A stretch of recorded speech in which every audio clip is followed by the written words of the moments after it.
Ladies and gentlemen, allow me to speak to you today together with my sister Tracy Alobo, the late Kayondo's wife. I know you're weak, my sister, but I request that you stand by my side as I communicate this message. In the same breath, I want to ask my brother, Waswarubama, the brother to the late Kato, to also stand by my side as I communicate this message. Yeah, my brother, the DJ behaves himself. DJ, I was once a DJ as well.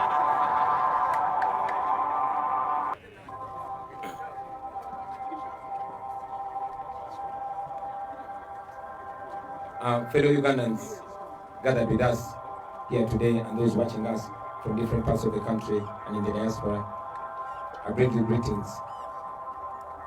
Today is not a very happy day. For the last few days, a dark cloud hangs around our skies.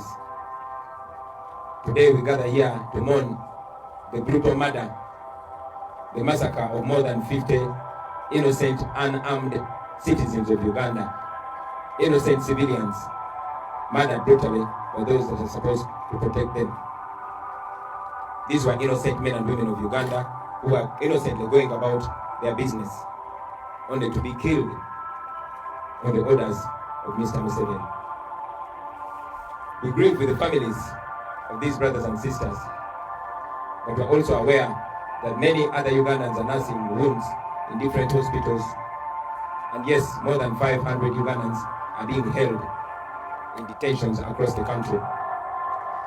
I just got out of Nalufenya yesterday, where I was with my brother Pastor Mwaguzi, where I was with my brother Honorable Sejirinya Muhammad, where I was with Honorable Nabila Nagai Sempala, where I was with my brother Densite, Adam, and many other young Ugandans. And our crime was speaking the truth and standing by the truth. Fellow Ugandans, our country is yet again on crossroads of history, where brutality is standing face to face with reality. I know that for the longest time, Mr. Museveni has never had a challenge similar to the challenge that he faces. He's facing a generation which is both hungry and angry. A generation which is resolved to stop at nothing to get their freedom. A generation which has said in the past and continue to say, we are not your slaves. The conditions in Nalufenya, as you might all guess, were dire. We were locked in the same jail with women. Some time ago, Honorable Francis Zake mentioned it, that men and women were detained in the same cells. Many Ugandans didn't take him serious. Recently, our deputy president in charge of Northern Uganda, Dr. Lina Zedriga Wadu, was detained in the same cell with men. I myself, yesterday, together with many other men, were detained in the same cells with women, only separated with unlocked doors. This is a fact because I was there. Many detainees were tortured. Many you saw them on camera. And yes, many are nursing wounds. We continue to condemn that. But again, I'm glad that the regime continues to expose itself. Ladies and gentlemen, that is the Uganda that we are facing. That is where we are as a nation. And that is why we continue to fight day and night to see that we get a better Uganda. Everybody who's watching how uniformed and non-uniformed security operatives were shooting at innocent civilians. My question to Mr. Museveni: you killed more than 500,000 Ugandans on your way in. How many Ugandans do you think you're going to kill on your way out?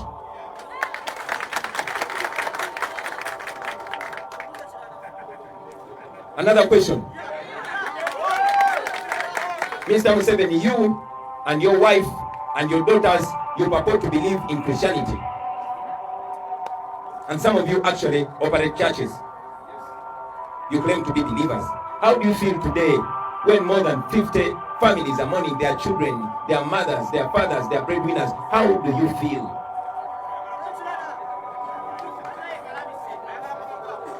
How do you sleep at night? We have told you before, and we continue to tell you, that no amount of brutality, no amount of tear gas, no amount of torture or pepper spray is going to stop us. You have killed political activists before. Just in our main hall here, we have more than a dozen young men and women that have been murdered on your orders. Why don't you realize that we are not going to give up? When you were our age, you were fighting the same vices. What happened to your memory? You claim to be a very good student and a neat teacher of history. And you know that the farther back you look is the farther in front you see. Why isn't the obvious not obvious to you, Mr. Museveni?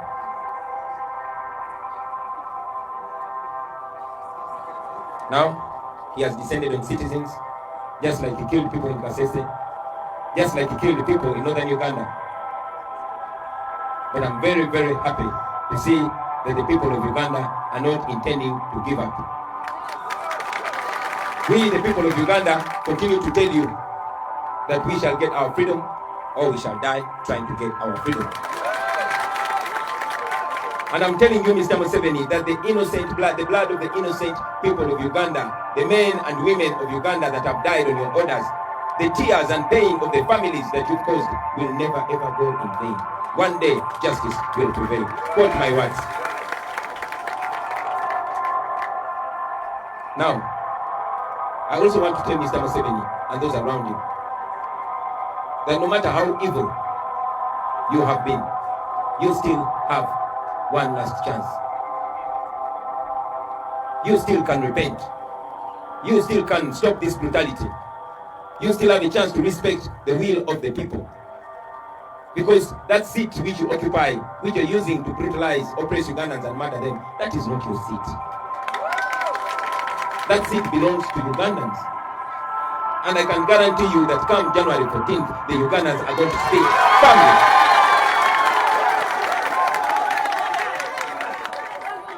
To the brothers and sisters in the military, in the police forces, and all other security agencies, we continue to appeal to your conscience. Many of you are our sisters, you are our brothers, you are our in-laws. We marry your sisters, you marry our sisters and our brothers. You are fellow young people like us. Do not be blinded by this old man whose future is already behind him. Do not be misled by a man that has no future. This is your country too. And you know that nothing goes unanswered. When the hour of answering questions come, you will personally stand in the dock and answer your own questions. Do not be fooled, my brothers and sisters. We know that very many of you are disciplined and patriotic citizens of Uganda. So we appeal to you, brothers and sisters, do the right thing and avoid regretting at the last minute. Now, just like our spokesperson has mentioned it, I want to add my voice in the condemnation of tribalism. We condemn tribalism in the strongest terms. The National Unity Platform, just by the name of our party, we believe in unity. This is a national cause that we stand for. We come from different tribes, from different genders, from different walks of life. We are all united by the pain that we face regardless of tribe. We are united by the hopes and aspirations for a new Uganda. We are not tribal or tribalistic in any way. But again, we know that Mr. Museveni, being the tribalist that he is trying as much as possible to portray us as tribalistic, to portray us as violent. That's why they make violence to us. They're trying to provoke us into violence. We are telling them that we are non-violent, because we know that violence cannot remove violence. Only non-violence can do that. We've been taught that darkness cannot drive out darkness. Only light can do that. We've been taught that hate cannot put an end to hate. Only love can do that. So we are not going to be driven your way, Mr. Museveni. We are non-violent, and we are going to continue to expose your violence until you can violate people no more. Ladies and gentlemen, I want to appreciate the fellow leaders that stood in solidarity with us. Leaders like General Muntu, leaders like Honorable Robert Mao, leaders like General Tumukunde and others who sent messages of solidarity even when I was still in incarceration. Those that suspended their campaigns in solidarity with us. Friends, we don't take that for granted. We appreciate it. So to you, the Ugandans, the violence you see Mr. Museveni putting out on you, let me ask you, you think that is a sign of strength or weakness? You think that's a sign of hope or fear? I want you to remember that the violence that armed soldiers and police officers are meting out to people is a sign of fear. They are panicking. And that is why we tell them, Tetugenda kuzikiza.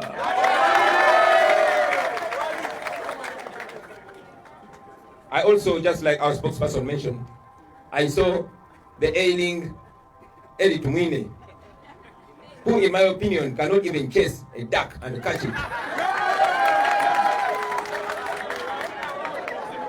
I saw him intimidating people. And to me, it was a communication that the regime is not any stronger. They cannot reason with us anymore. They cannot debate with us anymore.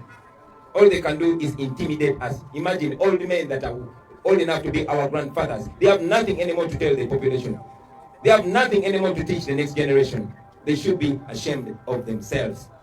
They betrayed the blood of our fathers and mothers, who they conned into joining them in their purported liberation struggle. What a shame. I want to guarantee you, brothers and sisters, that these brutal people are on their way out.